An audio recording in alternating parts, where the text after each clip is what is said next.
All right, what I'm doing here is I'm going to take out all the top. Now you notice the birds are there. And so I'm doing this when it's cold out, so we shouldn't be disturbing the birds.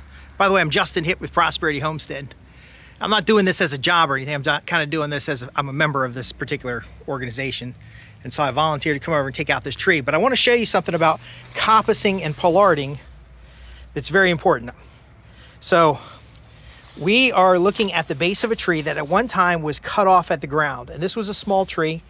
It was probably about 6 feet high when it went in. And it was put in a little bit close to the building. You can see the downspout there. And then the downspout goes into an underground drain. And now you can see how this tree is right over top of the drain. Now we get down real close to it, you can see where it was cut before, this little knob here. And so it was cut off at the ground, what's called coppicing. And that coppice is usually a clean cut, and it doesn't do anything for a while until it starts sprouting out these other sprouts. And then these other sprouts will actually grow into trees. As you can see here, there's a tree that's terribly close to the building, and you can see where it's rubbed on the bricks and where there's been water splashing back on the brick there. And we're catching it before it gets too much, but it gets a lot of leaves in the gutter. So what I'm gonna do is cut this tree out, but I'm gonna cut it out about this high, kind of like head height, okay? And I'm gonna butcher it. I'm gonna cause it to die. Now, I should have brought the chainsaw. I had meant to bring the chainsaw. And so this is gonna be more work than I thought. But if I cut everything about this high, and then I come back later, and basically when it dies, I'll be able to, it'll rot off at the ground. It'll actually rot the stump in the ground, which will give us a better chance of getting it out of the ground. So I'm looking for areas like this to cut it and get all that big thick stuff out of the top. And then down here, cut it right here. Now, if I don't maintain it after this, it will it'll pollard, and it'll grow branches out the top. We don't want that. We want to get out as much of this main mass, and then maybe even cut into the top of the tree like this, so we cause it to die. We cause it to get disease. It'll dry out. I may later drill some holes in it, but we're essentially stunting the tree and killing it on purpose. Not going to spray any chemicals in there. We're not going to use any salt, but we want it to die with enough of this wood piece. And this is what I'm talking about when we cut it off hip high or we cut it off chest high. I want to leave enough of this wood piece available so that when the tree dies, we can pull these wooden pieces out. We can break them out and start breaking up that root mass. Because look where that root is. It's right up against, here's another reason why you keep trees away from the building. It's right up against that drain. And so if I started digging out this root, I might dig into that drain.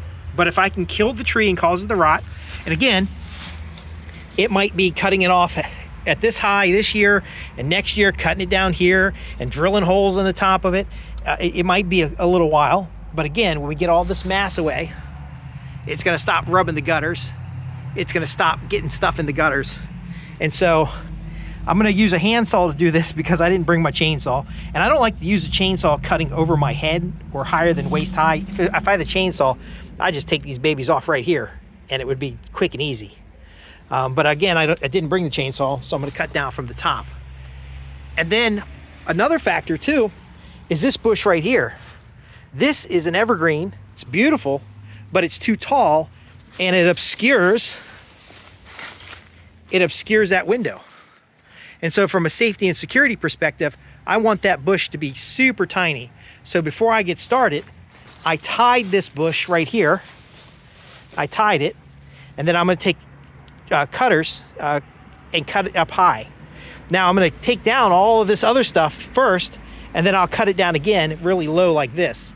And so if it comes back, it will be a much shorter bush, and it will be less blocking of the window itself.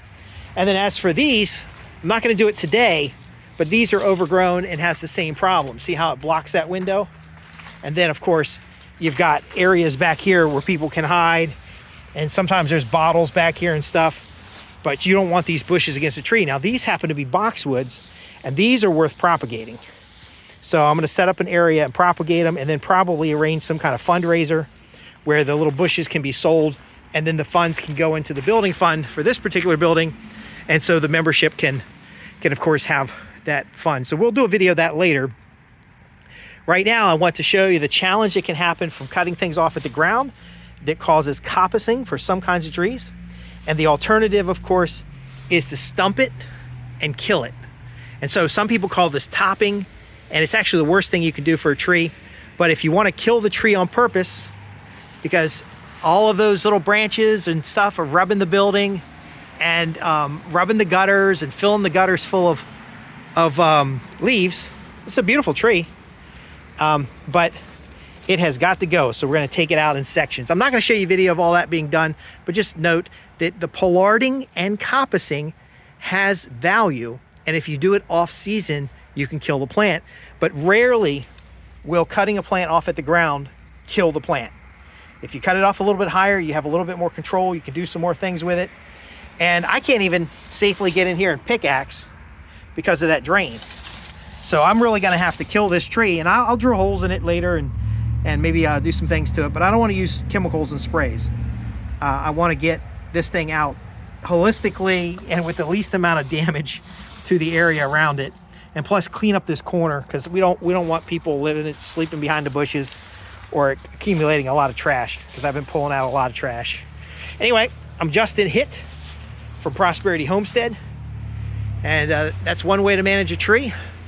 It would have been a lot easier if I remembered to bring the chainsaw. But anyway, I'm gonna get to work. Be sure to ask your questions at www.prosperityhomestead.org.